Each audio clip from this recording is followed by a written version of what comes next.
അപ്പോൾ ഇത് വലിയ തോതിലുള്ള ഒരു സാമ്പത്തിക ഇടപാട് നടക്കുന്ന മേഖലയാണ്. കോടിക്കണക്കിന് രൂപയുടെ സാമ്പത്തിക ഇടപാട് എന്ന് വെച്ചാൽ ഈ ബാർക്ക് റേറ്റിംഗിൻ്റെ ഓരോ ആഴ്ചയിലും വരുന്ന കണക്കുകളെ മുൻനിർത്തിക്കൊണ്ടാണ് ടെലിവിഷൻ ചാനലുകൾ കച്ചവടം നടത്തുന്നത്, പരസ്യ കമ്പനികളുമായി ഡീൽ ഉണ്ടാക്കുന്നത്. ഏറ്റവും കൂടുതൽ റേറ്റിംഗ് ആർക്കാണോ അവർക്കാണ് ഏറ്റവും കൂടുതൽ പരസ്യം കിട്ടുക, ഏറ്റവും കൂടുതൽ തുക സമാഹരിക്കാൻ കഴിയുക. കള്ളത്തരത്തിൽ ഞങ്ങളാണ് ടോപ്പ് എന്ന് സ്ഥാപിക്കാൻ ശ്രമിക്കുന്നത് എത്ര കോടി രൂപയുടെ മാനിപ്പുലേഷനാണ് എന്ന കാര്യമാണ് അദ്ദേഹം ചൂണ്ടിക്കാണിക്കുന്നത്. എൻ്റെ കൂടെ ബോബി ജോസഫ് ഉണ്ട്, ബ്രാൻഡ് സ്വാമി എന്ന ഏജൻസിയുടെ പ്രതിനിധിയാണ്. ബോബി ജോസഫ്, ഈ നേരത്തെ ചൂണ്ടിക്കാണിച്ച പോലെ ഇത് കോടിക്കണക്കിന് രൂപ മറിയുന്ന ഒരു വലിയ ബിസിനസ് മേഖലയുമായി ബന്ധപ്പെട്ട അതിൻ്റെ അടിസ്ഥാന കണക്കുമായി ബന്ധപ്പെട്ട സംഗതിയാണ്. അത് എന്തുമാത്രം ഗൗരവമുള്ളതാണ്, അതിനകത്ത് എന്തൊക്കെ തരത്തിലുള്ള തിരിമറികൾ നടക്കാൻ അല്ലെങ്കിൽ നടത്താൻ കഴിയുമെന്നാണ് താങ്കൾ മനസ്സിലാക്കുന്നത്? ഓക്കെ, ഈ മീഡിയ ബിസിനസ് ട്രഡീഷണലി 100% നിലനിൽക്കുന്നത് ഈ ബാർക്ക് റേറ്റിംഗിൻ്റെ അടിസ്ഥാനത്തിലാണ്.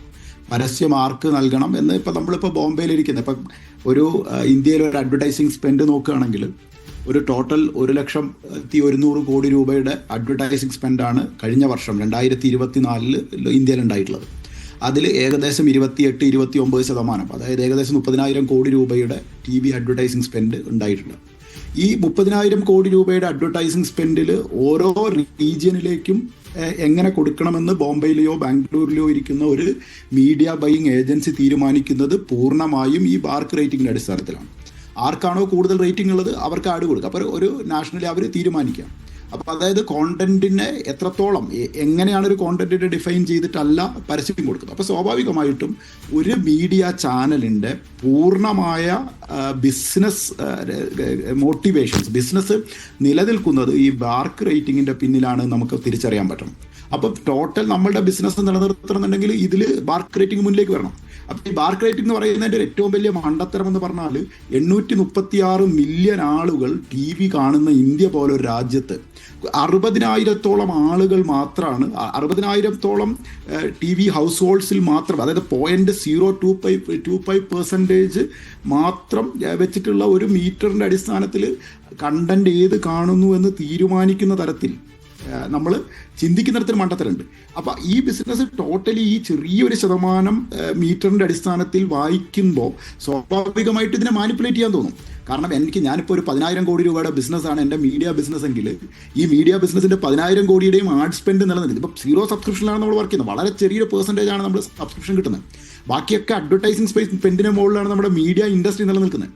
അപ്പോൾ സ്വാഭാവികമായിട്ടും ഈ 10,000 കോടി രൂപയുടെ എൻ്റെ ബിസിനസ് നിലനിർത്തണം എന്നുണ്ടെങ്കിൽ ഈ മീറ്റർ കൃത്യമായി മാനിപ്പുലേറ്റ് ചെയ്യപ്പെടണമെന്ന് ഒരു മീഡിയ സ്ഥാപനം തീരുമാനിക്കുകയും അവർക്ക് ഇത് കൃത്യമായിട്ട് അറിയാം, ഇത് എവിടെയാണ് ഇതിരിക്കുന്നതെന്ന് അറിയുന്ന പല മീഡിയ ചാനൽസും ഉണ്ടാവും. അപ്പോൾ ഇതിൽ കൃത്യമായി തട്ടിപ്പ് നടത്താനുള്ള സ്വാഭാവികമായ ഒരു മനുഷ്യൻ്റെ പ്രചോദനം ഉണ്ടാവും. ഇത് വളരെ കൃത്യമായിട്ട് പല കാലഘട്ടത്തിൽ ഉപയോഗിക്കപ്പെട്ടിട്ടുണ്ട്. ഇതിപ്പോൾ പുതിയ വന്ന വാർത്ത ഒരു പുതിയ സാധനം മാത്രമാണ്. ഇത്തരം സംഭവങ്ങളെ, ഇത്തരം സർക്കുലേഷൻ ഓഡിറ്റുകളെ കൃത്യമായിട്ട് മാനിപ്പുലേറ്റ് ചെയ്യാനും കൈക്കൂലി കൊടുക്കാനും അതിൽ ഉപയോഗിക്കുന്ന തരത്തിൽ കാലാകാലങ്ങളായിട്ട് നടന്നിട്ടുണ്ട്. ഇത് പുറത്തു വരുന്ന വലിയ കാര്യമാണ്. ഇപ്പം തന്നെ നമ്മൾ തന്നെ മീഡിയ വണ്ണിൽ എനിക്ക് തോന്നുന്ന 5, 6, 8, 7 വർഷങ്ങൾക്ക് മുമ്പ് നമ്മൾ തന്നെ ഈ വിഷയം സംസാരിച്ചിട്ടുണ്ട്. പലവട്ടം പല ചർച്ചകളിൽ നമ്മൾ ഈ കാര്യം പുറത്തു കൊണ്ടുവരാൻ ശ്രമിച്ചു. ഇതിപ്പോൾ വലിയ രീതിയിലാണ് മീഡിയ വണ്ണ് സത്യത്തിൽ ഇത് പുറത്തു കൊണ്ടുവരും. അപ്പോൾ ഇത്തരത്തിൽ എൻ്റെ ബിസിനസ്സിനെ പൂർണ്ണമായും നിശ്ചയിക്കുന്നത് വളരെ ചെറിയൊരു പെർസെൻറ്റേജ് മീറ്ററുകളിൽ നിന്നാണ് എങ്കിൽ അവിടെ തട്ടിപ്പ് നടത്താനുള്ള സ്വാഭാവികമായ സാധ്യതയുണ്ട്. അപ്പം ഇതിൽ ആക്ച്വലി വേണ്ടത് ഒരു മീഡിയ സ്കേപ്പ് ഭയങ്കര ഫ്ലൂയിഡായ ഒരു കാലത്ത് പോലും ഇതിനെ മാറ്റാൻ സർക്കാരുകൾ തയ്യാറാവുന്നില്ല. ഇപ്പോൾ കഴിഞ്ഞൊരു 5 വർഷമായിട്ട് വളരെ കൃത്യമായ തരത്തിൽ ബാർക്കിനെതിരെയുള്ള നടപടികൾ ഉണ്ടായിട്ട് പോലും ഈ ശശി തരൂർ കമ്മീഷനൊക്കെ ഇക്കാര്യത്തിൽ വളരെ ക്ലിയർ ആയിട്ടുള്ള നിലപാടുകൾ എടുത്തിട്ട് പോലും ഈ സംഭവം മാറ്റാൻ നമ്മൾ തയ്യാറാവുന്നില്ല എന്നുള്ളതാണ് ഒരു പ്രശ്നം. അപ്പോൾ സ്വാഭാവികമായിട്ടും നമ്മൾ കള്ളത്തരത്തിനുള്ളൊരു സ്കോപ്പ് ഉണ്ടാക്കി വെച്ചിട്ടുണ്ട്. അപ്പോൾ കള്ളത്തരം വലിയൊരു സാധനത്തിന് കള്ളത്തരത്തിനൊരു സ്കോപ്പ് ഉണ്ടാക്കി വെച്ചാൽ സ്വാഭാവികമായിട്ടും കള്ളത്തരം നടക്കും. ഈ കള്ളത്തരത്തിലുള്ള സ്കോപ്പ് ഇല്ലാതാക്കുന്ന തരത്തിൽ ഇതിനെ മാറ്റേണ്ടതായിരുന്നു. ഈ 1994 മുതൽ ഇന്ത്യയിൽ ഡിജിറ്റൽ അഡ്വർടൈസ്മെൻറ്റ് തുടങ്ങുന്ന 94 മുതൽ ഇങ്ങോട്ടുള്ള കാലം, ഏകദേശം കഴിഞ്ഞ 30 വർഷത്തിനിടയിൽ വളരെ വ്യത്യസ്തമായ തരത്തിലുള്ള മീഡിയ സ്പേസ് വന്നിട്ട് പോലും ഒരു ഘട്ടത്തിൽ പോലും ഇതിനെ മാറ്റി വേറൊരു തരത്തിലേക്ക് നമുക്ക് ട്രാൻസ്ഫോം ചെയ്യാൻ പറ്റില്ല. 30 വർഷം എടുത്തു നമുക്കിതിനെക്കുറിച്ച് ചിന്തിച്ചു തുടങ്ങാൻ. അപ്പോൾ സ്വാഭാവികമായിട്ട് ഈ ഒരു മണ്ടത്തരത്തെയാണ് നമ്മൾ കാണേണ്ടത്. നമ്മൾ കള്ളത്തരത്തിനുള്ളൊരു സ്കോപ്പ് ഉണ്ടാക്കി കൊടുക്കുന്നു. എന്നിട്ട് ആ കള്ളത്തരത്തിൽ ഇപ്പോൾ മീഡിയ ഹൗസുകളൊക്കെ ബിസിനസ് സ്ഥാപനങ്ങളാണ്. ഇത് നമുക്ക് അംഗീകരിക്കാതിനും നമ്മൾ ന്യൂസ് ചാനലുകളായിക്കോട്ടെ, എൻ്റർടൈൻമെൻറ്റ് ചാനലുകളായിക്കോട്ടെ, ഇവരൊക്കെ ഒരു ബിസിനസ് സ്ഥാപനങ്ങളാണ്. വലിയ മുതൽ മുടക്ക്. ജോബി ജോസഫ്, ഇതിനിടയിൽ ഞാനൊന്ന് ഇടപെടുകയാണ്. പ്രമോദാണ്.